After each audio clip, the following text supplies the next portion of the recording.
Vanakkam, Namaskar. I am immensely delighted to be part of this event, which Economic Times from time to time conducts in different cities of the country. And this time they have chosen to do in our city, the beautiful city of Chennai.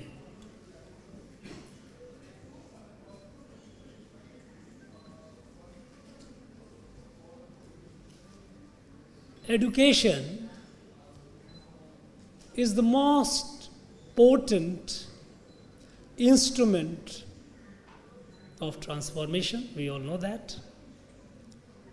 It's also the most potent instrument of justice, be it social, be it economic, be it political. The promises which our Constitution made, Republic made to the people of our country, Bharat, that they would ensure that every citizen of the country have access to social, economic and political justice. It all rests on education. And we know that when we talk about education, the most powerful force of transformation is technology. Time to time, the history of humanity, all the watersheds have been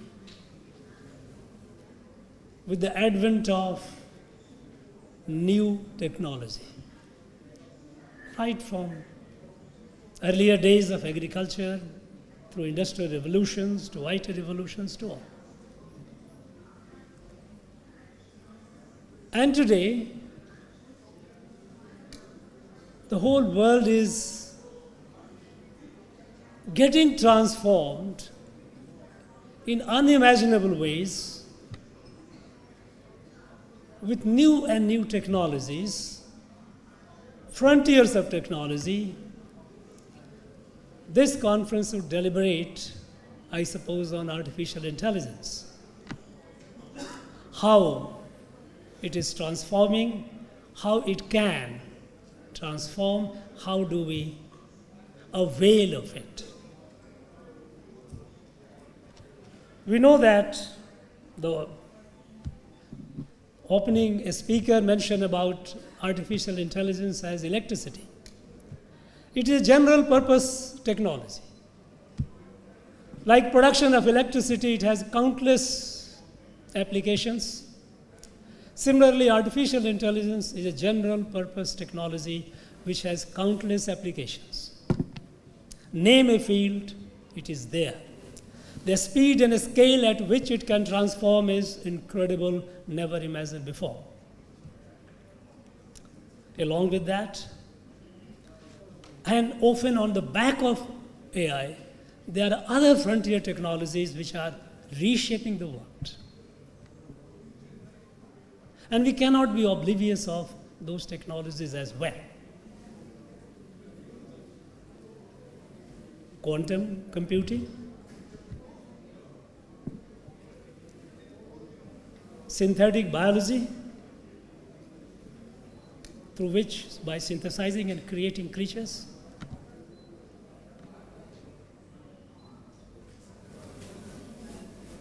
nanorobotics. We have been talking about robotics, but there are people who are working on nanorobotics. You can imagine how the scenario is going to be like. And there are people who are working at pico technology. We know that nano is 10 to the power minus 9. But pico is 10 to the power minus 12. Look at how at the subatomic level engineering technology is evolving.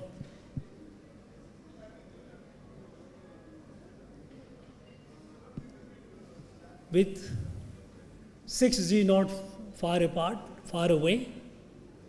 Augmented reality. It's there, but it's going to be far more powerful.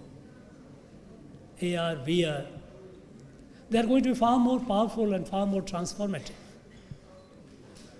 All these technologies are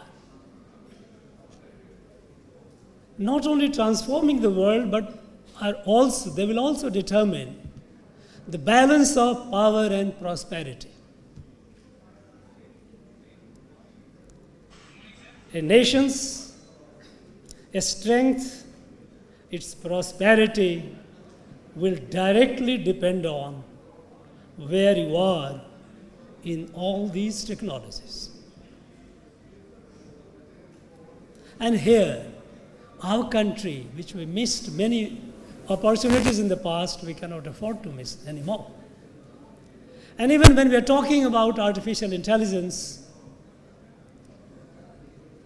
we cannot afford not to develop our own models, because we know how vulnerable AI can be to biases.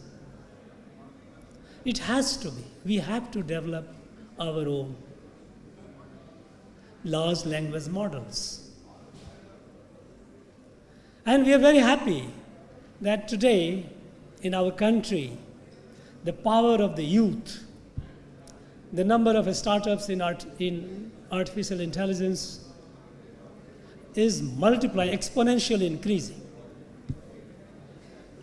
Friends, when we talk about the power of education, we must look at how it has transformed Bharat, our country. Because we cannot talk in abstract, it touches everyone's life. How did we get impacted by education post-independence? Friends,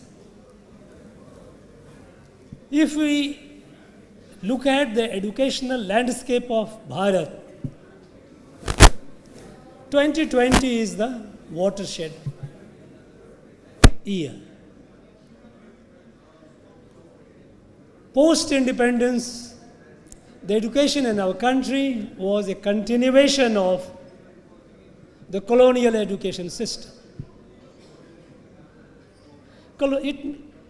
Education system designed to fulfill the needs of the colonial masters. It encouraged rote learning. It discouraged critical thinking. It discouraged entrepreneurship. It encouraged obedience, supplication. You get a degree and you fall in line to get a job. That system continued.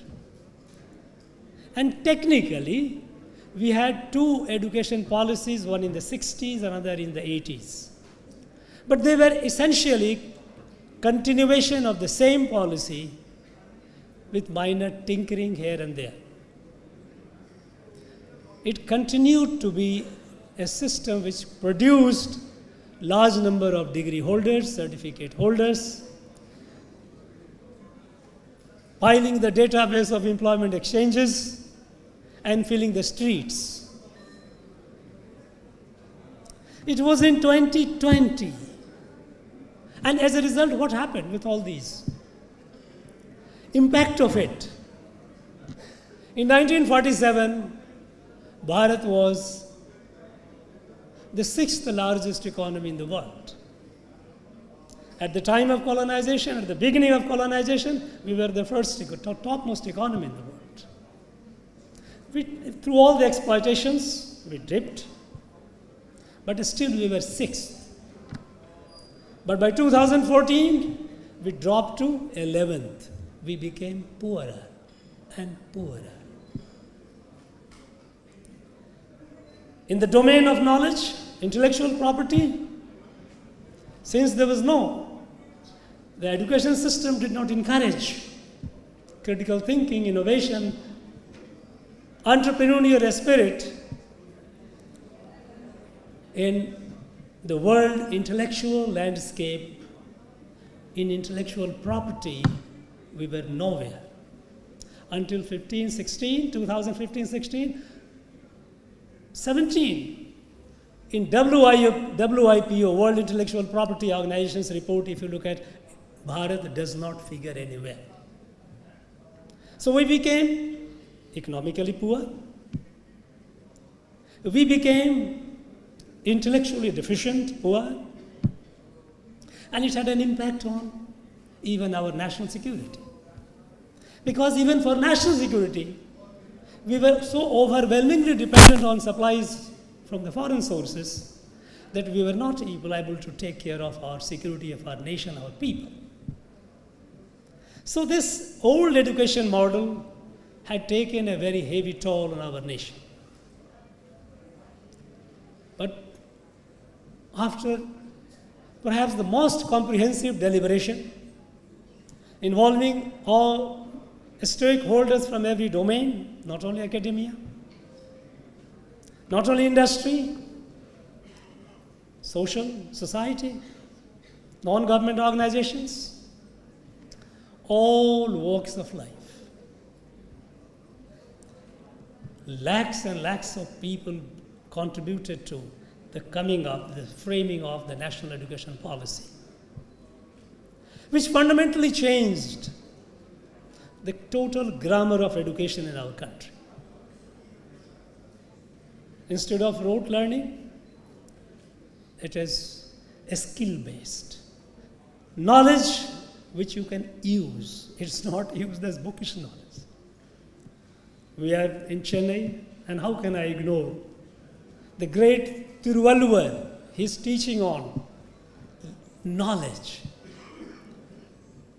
Great Saint Tiruvalluvar says, Kark kasdark karpavai katripin nirka darkataka. You acquire knowledge which is useful and live by that knowledge. That knowledge which should be able to sustain you, hold you. The national education policy is essentially meant to create that educational ecosystem where our youth, they come out of it not just flaunting a certificate and begging a job, but with confidence to give job. And this is now transforming within just about half a decade. Look at the transformation. In WIPO report, World Intellectual Property Organization's report, 2024, 2025 is yet to come. From nowhere in the reckoning, we have come to the 6th position today. Earlier we were in decimal, 0.5, 0.6. We have reached to about nearing 3%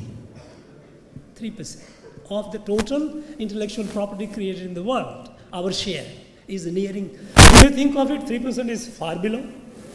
China has 46% plus. United States of America has 18%. But if you think of the jump from 0.5, 0.6 to 3%, it's a quantum leap. And I'm sure that our youth, enabled by the enabling ecosystem, they will be able to do wonders and will take the intellectual leadership of the world. It is happening in every domain. All the domains that I mentioned about the frontiers of technology, you look at the startup. Where were we in the startup ecosystem about a decade ago? The whole country put together not even 500 startups. Today we are touching nearly 2 lakhs. Scores of them have become unicorns. Every domain, artificial intelligence, quantum computing, space technology, every field, robotics, every field, our youth is doing wonders. And that is how by 2047, the mission that the nation has taken upon itself to fulfill it, that Bharat must be a fully developed Rashtra. The result of all these our indigenous knowledge creation, technology, industry getting into it, we have seen a spectacular demonstration of it in Operation Sindhu. How did we defend our nation at a critical time against a nuclear-powered country with pride? This will go down the history of the world, military history, as a case study when a war between two nuclear powers could end in decisive victory within short shift 4 days. No one has any doubt about it who won the war. It happened because it was our people who created the technology, our industries which created the air defense system, that all these hordes and hordes of their unmanned vehicles, their drones and all could be neutralized. This happened. So this is the power of emerging new India in a new environment which believes in or encourages entrepreneurship, critical thinking, confidence and dare to challenge. Not to accept what is given as a destiny. This potential was there in our country. It's not that it wasn't. But somehow we didn't allow it to grow. In this, our journey, the great journey to be a fully developed Bharat, a self-reliant Bharat, in the next 2.5 decades, our state, Tamil Nadu, has a great role to play. The country has great expectations from Tamil Nadu because we have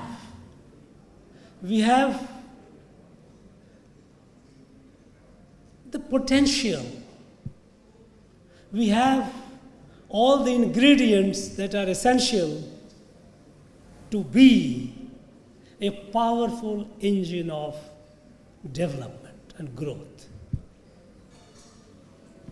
We have among the best of infrastructures, road, rail, airport, seaport, digital, power, every sector. We have a very wide educational network. Schools, colleges, universities, technology universities. And I must, at this moment, remember with a deep sense of gratitude the great leader who laid the foundation of educational prosperity of this state. It was Sri Kamaraj. It was he when he was in the 50s, 53 to almost 63, almost for 10 years. That was the time when he laid the foundation of education. Not only he brought IIT Madras, but he ensured that every village has a school. A student of that village does not have to go and walk to some other school. We were poor. To ensure that there is no dropout, it was great Kamaraj who introduced the midday meal. Unfortunately, we don't have his family legacy who can recount all these things. We are tending to forget him. It was he who laid the foundation of industrialization in this state. All the big industries, Naval Lignite Corporation, huge industry, which produces huge power.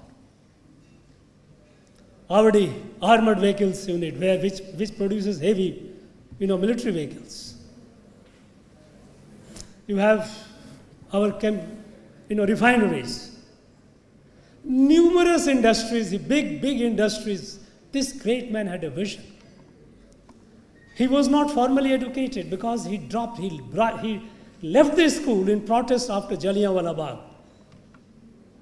He joined the National Freedom Movement. He could not complete his school. But the great man had a vision, great vision. He laid the foundation of agriculture. The number of dams which he built, I don't think since then anyone has done it anywhere close to that. He was the founder of the modern Tamil Nadu. In education, he created the system of aided education. The first innovation, look at this. It's not only that, midday meal, but aided schools and colleges. Because the government at the time had very limited resources. He says, why not you tap the people's resources? He said, those who are willing to do, you start your college. Certain disciplines, you appoint the teacher, we will pay the fees. To that extent, we share the responsibility, the rest is your management. And we have a large growth of aided colleges and schools. It was a massive transformation that it did. And today when we say that we have the GER of more than 50% gross enrollment ratio, we proudly say because we have a sound base, education base.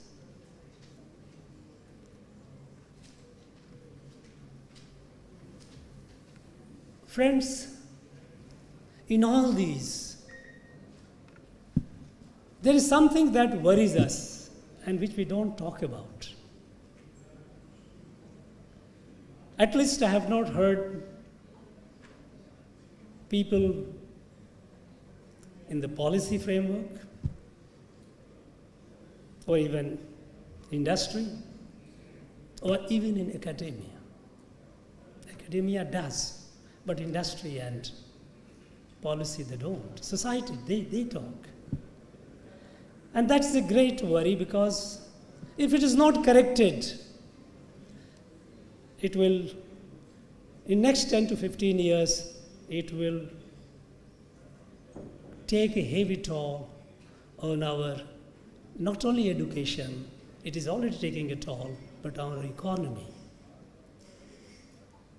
And the worry is a steady marginalization of a poor and the marginalized from education, quality education. In education, we find that the poor and marginalized are being steadily marginalized. I think some of you might be wondering what I'm talking about because there is no voice for them. In our state, it's a dichotomous situation. We have one stream of deemed university, we have private schools, another we have public-run institutions, state-run universities, colleges, and schools. The deemed to be universities and the private schools, they are doing quite well. In fact, higher educational institutions are competing with the best in the country. Every year, ever since I came, I started felicitating the top 20 institutions which come in NIRF rank. And it pains me to find that there is hardly anyone from the state-run institutions. So, while in the educational institutions in the non-government domain are competing with the best, those run by the government are declining. Take the case of school education. Because it is the state-run institutions, government-run institutions which cater to the poor and the marginalized. They can't afford the payment of fees going to the private institutions, be it school, be it college. Let us look at this case, school. We know, look at report of the ASER, Annual Status of Education Report, acknowledged by and large as a very fair scientific way of evaluation. Year on year, we find that in our schools, standards are declining.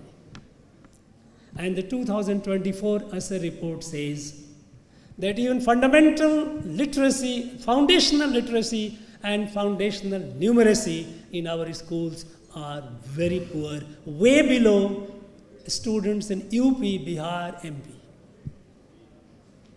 High school students, about 50% plus students, cannot read grade 2 textbook. They cannot do simple subtraction, 2-digit subtraction or addition. But everyone is passing because the policy is everything for everyone. So they must keep passing.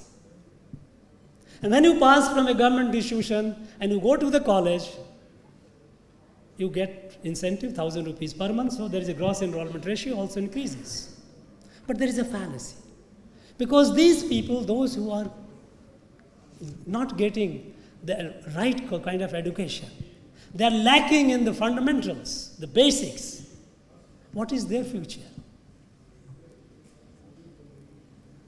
We still have 35% plus our students going for humanities, for arts. A bleak future awaits them. Of this 35%, over 85 to 90% are poor and marginalized. Where are they? What is going to be the future? At the macro level, things will keep improving, we keep shining. But under the belly, you have a large population which is deprived of education. Look at this higher education. Okay? We have the distinction of producing perhaps the single largest number of PhDs. 6,000 to 7,000 PhD we produce every year, our state universities produce. Anyone who sees is very impressive. But there is another side of it. Not even 2% of them are net qualified, net GRF qualified, which UGC sets the eligibility benchmark that a student, aspirant to do PhD must have certain intellectual base through which it can be judged that the student or aspirant is competent or is eligible. Not even 2% are net GRF qualified. As a result, our PhDs are in line for getting class 3, class 4 jobs. It's not a very happy situation. In terms of intellectual property, less said the better. We are very behind. On the other hand, we have institutions in the private domain which are doing very well. Barring a few. Even look at this industry and academia collaboration.